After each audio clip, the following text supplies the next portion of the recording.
Hello everyone, in this video I'm going to show a step-by-step tutorial on how to buy from Aliexpress in India. So first we're going to go to our browser, then we're going to search for Aliexpress.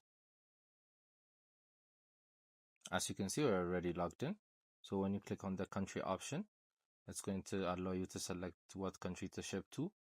So we're going to click on it, then we're going to search for our country, India. So since it's not in the list, we're going to have to connect to a VPN. So that's the hack. We're going to go to our VPN and connect. So after we connect, we're going to search it again. Then as you can see, it's popped up in a different country. So we're going to connect our VPN directly to India. So we're going to contact local sellers. So that's how you're able to ship it to India.